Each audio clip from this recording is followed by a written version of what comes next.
Simplifying radicals.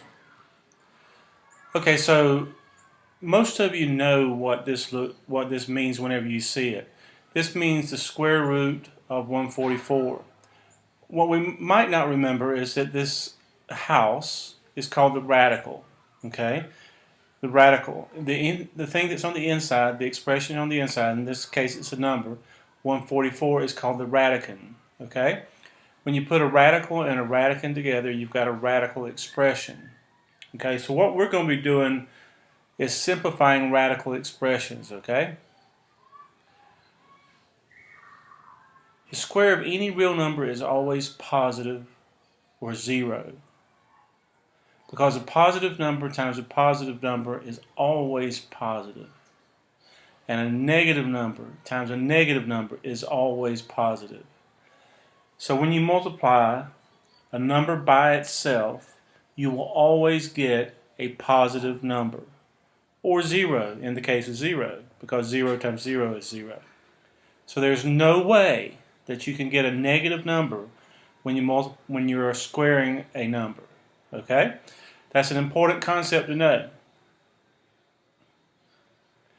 So it is not possible to square a real number and get a negative result. So there are no negative numbers that have square roots. Think about this. 6 times 6 is equal to 6 squared, which is equal to 36. Negative 6 times negative 6 is equal to negative 6 squared, which is equal to 36. In both cases, you get positive. The square root of 36 is 6.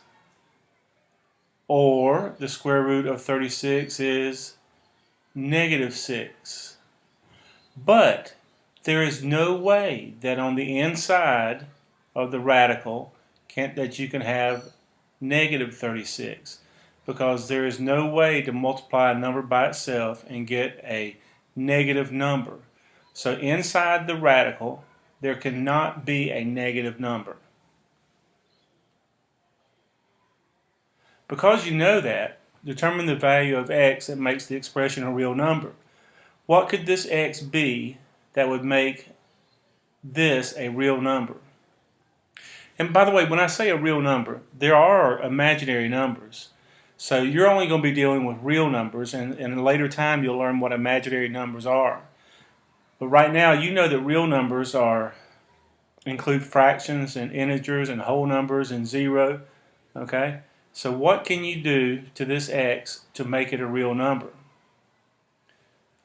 Well, since the result of the square root must be a real number, the number inside the radical must be 0 or positive.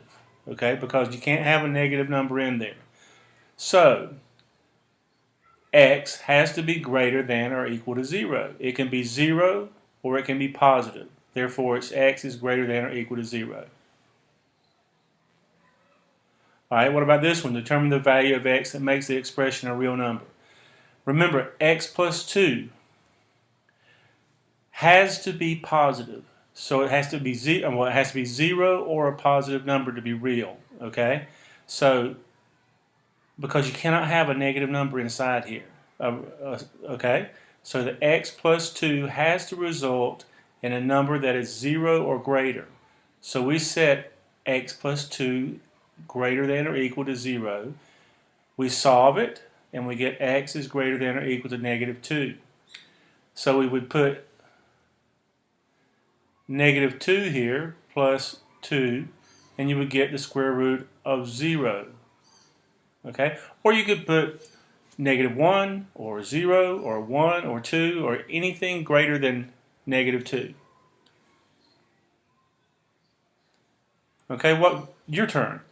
You pause the video and tell me what you would put in there for x, okay? Alright, so you got 5x has to be a positive number.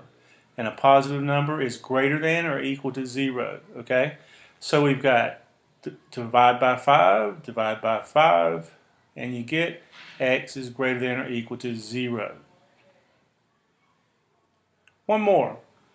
Do this one. Okay, pause the video and do this one and then come back to me. All right, what can t be? Okay, so you get a positive or zero number underneath the radical.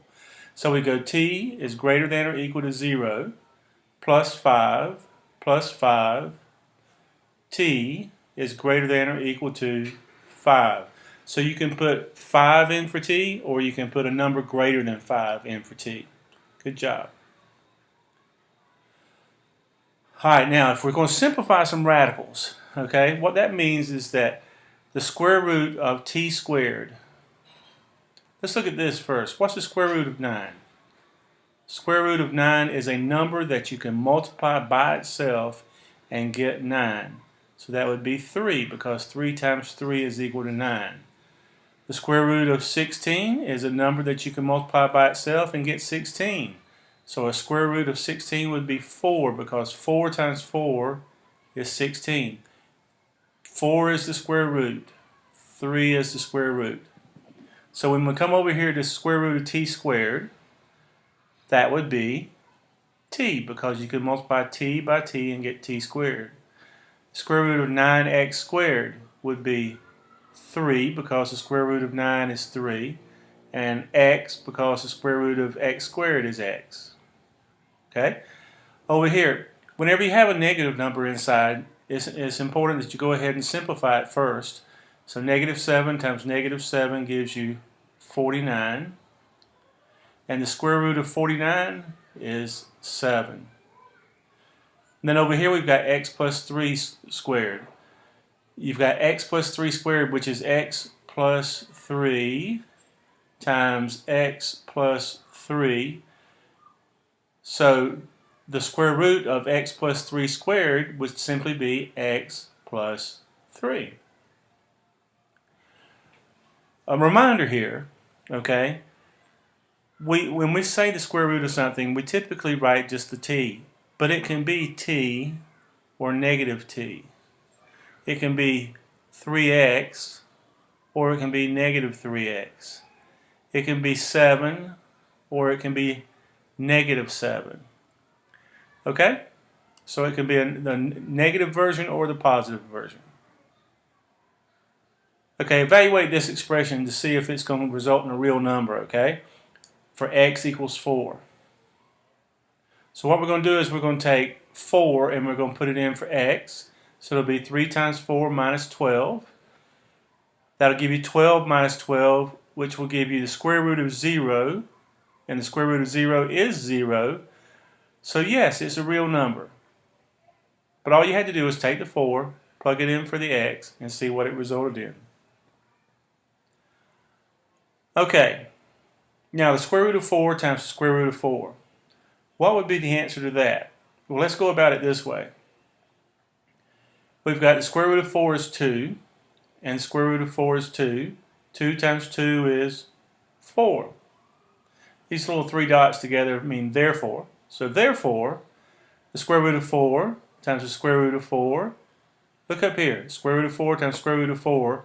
We showed that 2 times 2 was the same thing, equals 4. So the square root of 4 times the square root of 4 is 4. When you multiply a radical expression times a radical expression, when the radicand is the same in each one, all you do is take off the radical, or the house, okay? So that means that the square root of x times the square root of x will just be x. And the square root of 4y times the square root of 4y will just be 4y. Think about it a little bit further. Square root of 6 times the square root of 6 will be 6. Square root of AB times the square root of AB will just be AB. Okay? Okay, so let's solve. Square root of x squared equals 6. Okay, listen. You remember when we're doing algebra, when you're solving algebra problems, what you're going to be doing is doing the opposite of operation of what you see. So, what is the opposite of getting the square root? The opposite of getting the square root of something is squaring it, okay? So, we have to square both sides in order to get rid of the radical sign, okay? I have to square both sides. So when you square it, that gets rid of the house, and you're left with x squared equals 36 because you squared the 6. Now, it says x squared equals 36. How do you get rid of, or how, yeah, of the exponent 2? Well, the opposite of squaring something is getting the square root. So we'll get the square root of both sides. So the square root of x squared is x. And the square root of 36 is 6 or negative 6. So your answer is x equals 6 or negative 6. All right, let's do the other one over here. All right, what do you notice about this? There's a negative sign on the outside here, and there's a negative sign over here. What you have to do first is get rid of this negative sign in front of the square root of x squared. So what we will do is divide both sides by -1, and that gives us square root of x squared equals 6, which is where we were right here. So the rest of it will play out to be the same thing. Now, one thing I want you to notice is this. You cannot have this. Let me get rid of this. This is a whole different section. You cannot have the square root of x squared equals -6, because remember, there's no way for it to be negative. There's no way for this number to be negative. So if you see this, your problem is over and you say there's no real number. Okay? All right, let's simplify these. The square root of 3a squared would be 3a. The square root of c12 over b4. Remember, whenever you square something like this, if we got a to the 4th squared, we just learned that when you raise a power to a power, that you have to multiply the exponents. So that is a to the 2 times 4, which is 8. So whenever you're squaring a number, you multiply the exponent by 2. When you're getting the square root of that number, then you divide the exponent by 2. So this will be c to the 6th over b to the 4th. And this one looks a little bit complicated, but all you do is you put it into 2 different problems, or 3 different problems. 144, the square root of 144 is 12. The square root of 36 is 6. The square root of x to the 8th is x to the 4th.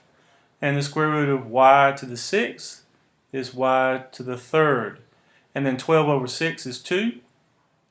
X to the 4th over y to the 3rd.